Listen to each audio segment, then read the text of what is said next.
नमस्कार दोस्तों, आज एक बार आप सभी का पुनः स्वागत है मेरे channel the interesting stories by doctor Upendra में। दोस्तों, आज मैं आपको एक कहानी सुना रहा हूँ जिसकी ज़रूरत और जिससे जो शिक्षा मिलेगी उस सब को हम सभी को बहुत लाभदायक होगी। दोस्तों, एक बार मेरे एक दोस्त जो कि प्रोफेशन से डॉक्टर हैं मेरे पास आते हैं। हम लोग अपनी नॉर्मल बातें कर रहे हैं, तभी मुझे ध्यान आता है कि विगत माह में डॉक्टर साहब के घर पे एक चोरी हुई थी जो कि शहर की काफ़ी चर्चित चोरी थी। मैं अपनी जानकारी के लिए मैंने डॉक्टर साहब से पूछा, डॉक्टर साहब क्या कारण थे जो घटना घटित हो गई?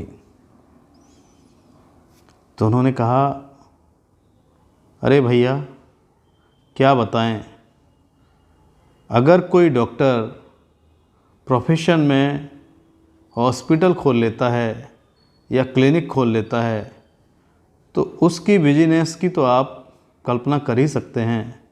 वो कल्पना शायद कोई नॉन मेडिको नहीं कर सकता। दोस्तों, एक डॉक्टर की लाइफ में उसके सबसे खुशी के क्षण वो होते हैं कि जब वह अपने ट्रीटमेंट से किसी मरीज की जान बचा पाता है, उसको खुशी दे पाता है।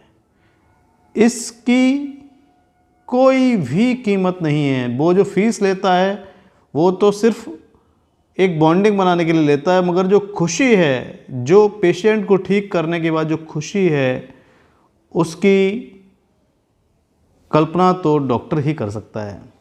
तो दोस्तों, डॉक्टर साहब का एक रूटीन है। वो अपने हॉस्पिटल के सीनियर डॉक्टर हैं।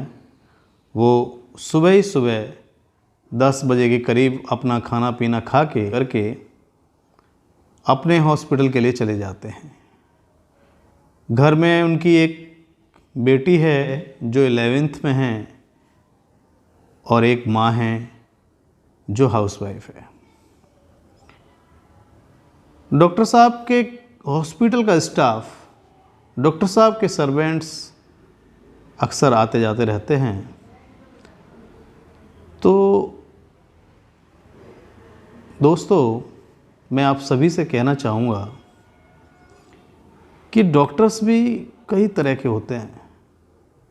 ऐसा नहीं है कि हर डॉक्टर बहुत अमीर है, हर डॉक्टर बहुत अमीर है। कोई भी अगर टैग डॉक्टर का लगा हुआ हो तो इसका मतलब ये नहीं है कि वो बहुत अमीर है। हो सकता है उसकी हालत बहुत से प्रोफेशन के लोगों से, बहुत से बिजनेसमैन से, बहुत से आम आदमियों से भी पीछे है। तो कुछ ही चंद डॉक्टर्स शहर के ऐसे होते हैं जो काफ़ी रिच कहे जा सकते हैं। तो एक डॉक्टर साहब का हॉस्पिटल का ही स्टाफ जो है वो डॉक्टर साहब का बहुत ही विश्वास पात्र था। डॉक्टर साहब को उस पर इतना विश्वास था कि अपने किसी भी रिलेशन के किसी भी व्यक्ति पर इतना विश्वास नहीं था। वो हमेशा डॉक्टर साहब के साथ कंधा से कंधा मिलाकर अपना कार्य कर रहा था। डॉक्टर साहब का एक पड़ोसी था जो कुछ करता धरता नहीं था और डॉक्टर साहब के यहाँ कौन आ रहा है, कौन जा रहा है, इस पर बड़ा विशिष्ट ध्यान रखता था।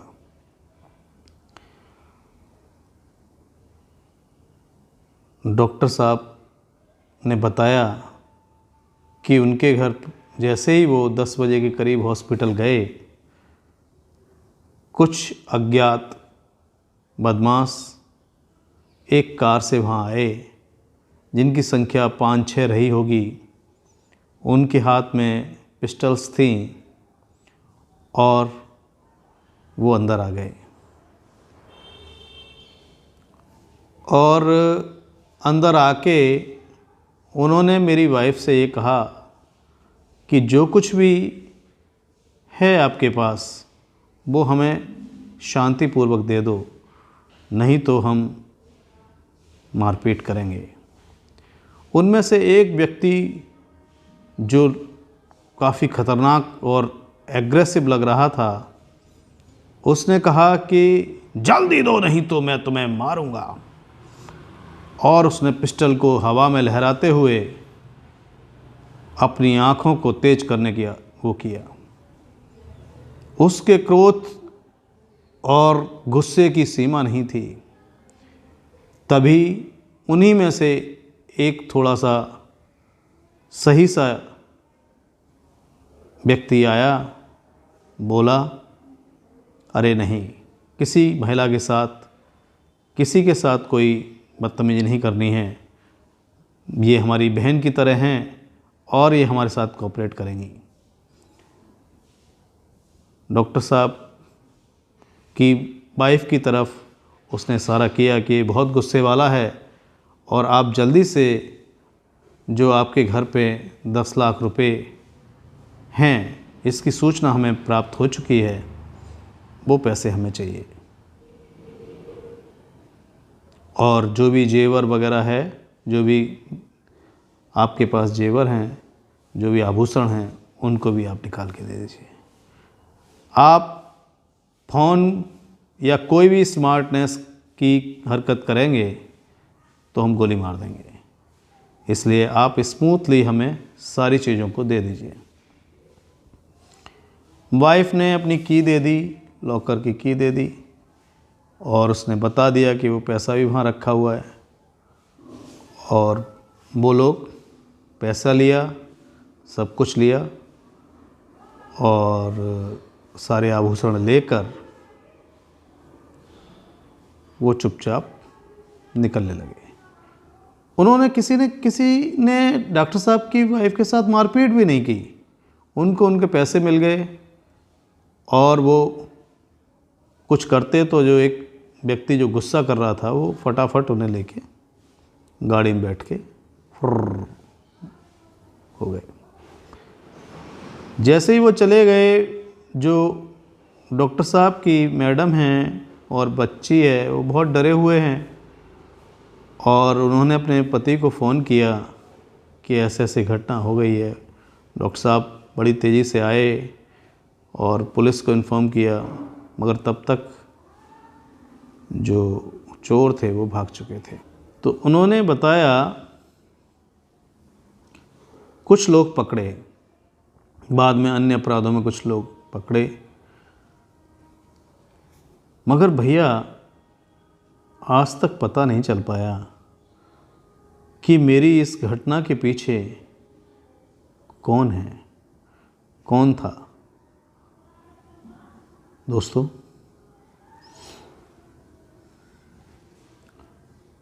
दोस्तों मैंने डॉक्टर साहब से कहा कि जो चोर पकड़े गए हैं उनमें से किसी चोर को आपकी वाइफ ने पहचाना? तो डॉक्टर साहब बोले, मेरी वाइफ तो वैसे ही बहुत डरी हुई है, और हम लोग चोर के साथ अगर उसे पहचानेंगे तो दुश्मनी हो जाएगी। मगर फिर भी एक चोर ने खुद ही स्वीकार किया था, वो वही चोर था जो बहुत गुस्से वाला था, उसने स्वीकार किया था, हाँ मैंने चोरी की। दोस्तों मैंने उस चोर को बुलाया अपने पास और पूछा क्या था और क्या नहीं था, जो डॉक्टर साहब के घर पे चोरी हुई है इसकी सच्चाई क्या है। तो उसने कहा कि मैं तो निर्दोष हूँ साहब, मुझे कुछ नहीं पता, मैं तो था भी नहीं। तो मैंने कहा तू ऐसे तो नहीं बताएगा। मैंने उससे कहा कि देख, अब जो घटना होनी थी वो तो हो चुकी, आज हम भविष्य में खड़े हैं और हम बस विश्लेषण करना चाहते हैं कि आखिर हुआ क्या। डॉक्टर साहब जो पैसे निकाल के लाए थे बैंक से, उसकी जानकारी केवल कुछ ही चंद लोगों को थी। ये जानकारी आपके पास तक कैसे पहुंची और इसके पीछे कौन है? तो उन्होंने, चोर जो था उसने कहा, नहीं साहब, मैं उसका नाम और पता कैसे बताऊं? वो तो मेरा खर्चा उठा रहा है सर। अगर मैं उसका नाम बता दूंगा तो मेरा खर्चा कौन चलाएगा? मेरे केस को कौन लड़ेगा? मैं तो जेल में ही रह जाऊंगा। मैं तो साहब नहीं बताऊंगा। मैंने, ठीक है भाई, मत बताओ। क्या तुम उस घटना पर प्रकाश डाल सकते हो जो डॉक्टर साहब के घर पे हुई? उन्होंने कहा, हाँ, आप चूँकि बहुत ही सम्मानीय हैं, आप हमारी हेल्प निस्वार्थ करते हैं, तो मैं आपको ज़रूर उस दिन की घटना के बारे में बताता हूँ। श्रीमान जी, कोई भी व्यक्ति किसी के घर में जब चोरी करता है या डकैती डालता है तो एक प्लानिंग होती है। हम लोगों की भी एक प्लानिंग होती है। एक टीम हमारी डिसाइड करती है कि हमें क्या करना है। उसे हम रैकी बोलते हैं। हम उस साइट पे जाते हैं। जिस व्यक्ति ने हमें सूचना दी होती है, हम उसकी सूचना को कंफर्म करने के लिए उस जगह ज़रूर जाते हैं, उस साइट पर जाते हैं।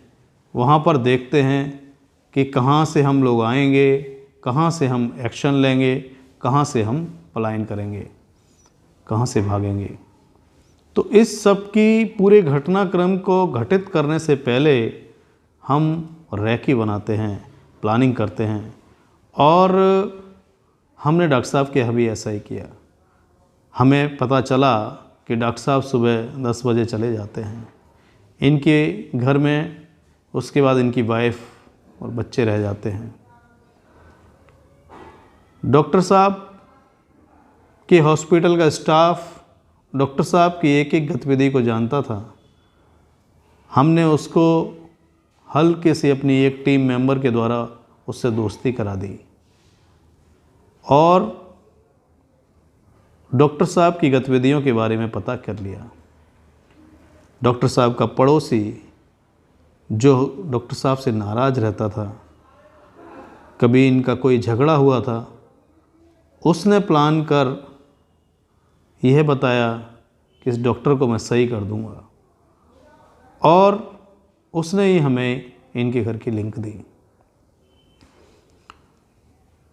और जब उसने हमें लिंक दी तो हमने पूरी प्लानिंग की, रैकी बनाई, कौन कब रहता है, कौन कब जाता है, कब कैसे पैसे आए, कब क्या, ये that is very planned action.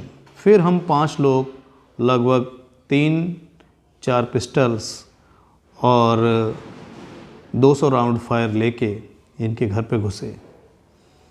घर में चूँकि महिलाएं थीं तो हम में से जब हम 4-5 लोग होते हैं, एक बंदा केस को लीड करता है। जो लीड करता है वो बहुत एग्रेशन और गुस्से से फैमिली और परिवार वालों की तरफ अपना व्यवहार रखता है। और एक बंदा हम ऐसा रखते हैं जो उन्हें ये लगता है कि शुभचिंतक है। जाते ही हम गेट कीपर या चौकीदार वगैरह कभी कोई होता है तो उसकी कस के पिटाई कर देते हैं, उसे बांध के रख देते हैं, जिससे घर के जो लोग हैं वो डर जाते हैं और जो गुस्से वाला है व्यक्ति, उसके हाथ में पिस्टल देखकर सबकी हालत ख़राब हो जाती है। डॉक्टर साहब के भी घर ऐसा ही हुआ, मगर आप पूछ लीजिए, हमने इनकी मैडम और बच्चों को कोई क्षति नहीं पहुंचाई। मैडम बहुत समझदार थीं, उन्होंने कोऑपरेट किया और हमें चाबी तुरंत दी। जो पैसे थे, जिसकी सूचना हमारे पास थी, वो पैसे भी हमें मिले और हम तुरंत, जैसे ही हमारा कार्य पूर्ण होता है, हम शहर को तुरंत जल्दी से जल्दी छोड़ने की कोशिश करते हैं। हम लोग शहर छोड़कर दूसरे शहर चले गए। हम वैसे भी यहाँ के रहने वाले नहीं हैं, मगर जब हम दूसरा अपराध करने आए तब पुलिस द्वारा पकड़े गए और ये पुरानी चीज़ भी तभी खोल दी गई। तो मैंने कहा कि अब आपने चोरी को अंजाम दिया, क्या आप डॉक्टर साहब की कोई मदद कर सकते हैं? तो दोस्तों, उस चोर ने कहा, देखो साहब, जो घटना हुई, जो पैसे लुटे, वो तो सब ख़त्म हो चुके हैं। डॉक्टर साहब की ज्वेलरी है हमारे पास, जो अभी तक हमने नहीं बेची है।